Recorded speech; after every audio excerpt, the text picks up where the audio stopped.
Hi friends, nervous tics. Today we will talk about tics. Almost everyone understands what tics are. There are fast, involuntary, repetitive contractions of muscles or muscle groups, which as a rule occur in children against the will of the child. Why did I decide to talk about it? This topic of tics is becoming more and more relevant every year. And today, according to various sources, from 20 to 25% of all children sooner or later face this problem. I decided to make this video primarily because I am very concerned about the reaction of society to a child with tics. And there are two dangerous moments. These are the relatives of the child and the reaction of the healthcare system when you took this child by the hand and went to a neurologist. Tics can be in the form of squinting, blinking, sniffing the nose, twitching the shoulder, curling the lips, vocal tics, coughing, grunting. Tics are usually divided into simple and complex. A simple wink, for example, is a simple tic.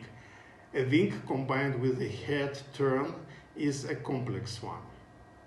In general, there is a division of tics into local, one muscle group is involved, and widespread several muscle groups are involved.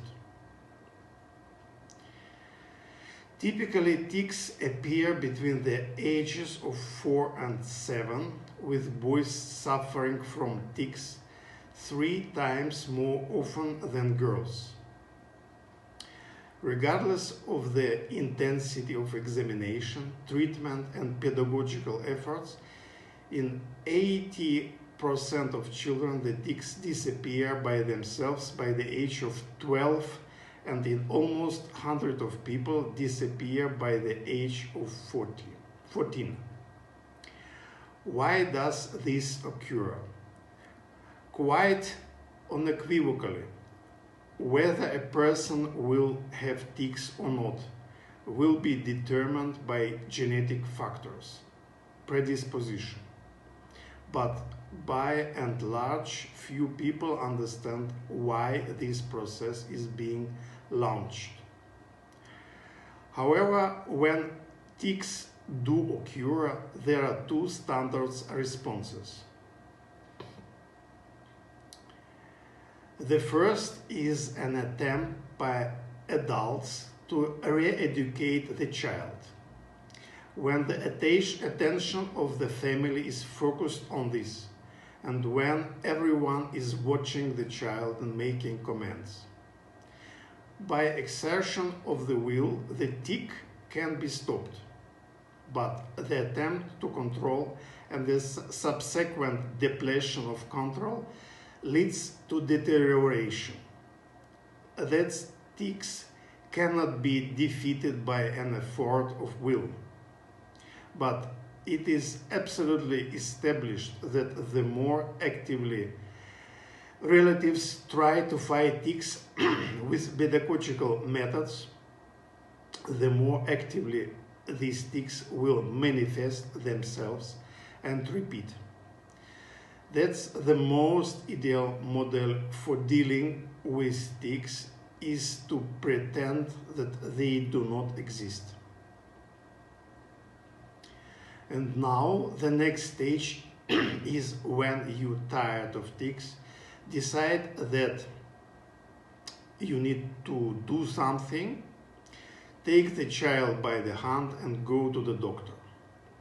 As a rule, the doctor just needs to look at the child and make sure that this is a normal tic, although similar manifestations can be in real diseases, sometimes of epilepsy, sometimes of rheumatic diseases.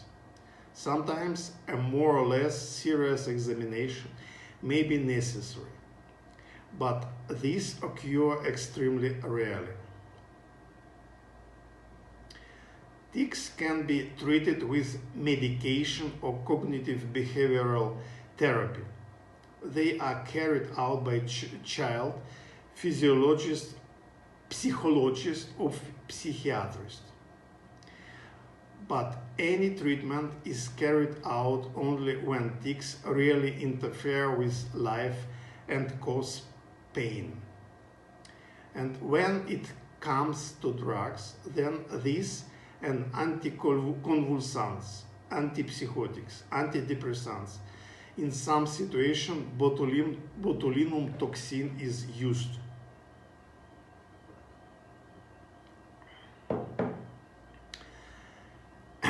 And what is very important here, almost any drugs that can really reduce the severity of tics and their frequency have a huge number of side effects and almost always pose a greater threat to the body than the tics themselves. Now, the main tips, optimal algorithm of actions. First, stop the panic in the family and leave the child alone. Second, warn everyone, teachers, coach, nanny, surrounding children, not to pay attention to this. Third, remember that the more the child spends energy, the less often he has nervous tics. That's when a child is physically tired. He really does not care about tics. He wants to sleep. This cannot be explained at the level of physiology, but the more children run and jump and the less they eat sweets, you are less likely to have tics in the child population. I see from my professional experience that tics most often occur during periods of active growth. I assume that tics are one of the manifestations of nervous excitability, which always arises in connection with the exchange of calcium. During periods of active growth, the level of calcium in the blood in principle is lower since it's actively supplied to growing bones. And the slightest deficiency of calcium, for example, in food, can provoke tics. One specific factor that can temporarily reduce the amount of calcium in the blood is an overdose of vitamin D. I see very often tics appear abruptly in the spring when children suddenly go out into the sun after winter. During the winter, a huge amount of provitamin D accumulates in the body. Vitamin D becomes active in the sun. This leads to a decrease in calcium in the blood, and tics appear. Therefore, calcium gluconate tablets, which cannot be overdosed, should always be on hand. Calcium is absorbed as needed. Dosage for a child: 3-4 tablets of 0.5 gram 3-4 times a day for 1.5 to 2 months. I see the effect of taking calcium gluconate almost always. Results. I am convinced that if you don't go crazy about tics, give your child calcium gluconate. Don't overdo vitamin D. Avoid the sun when tics are active, or use sunscreen. It can make a real difference.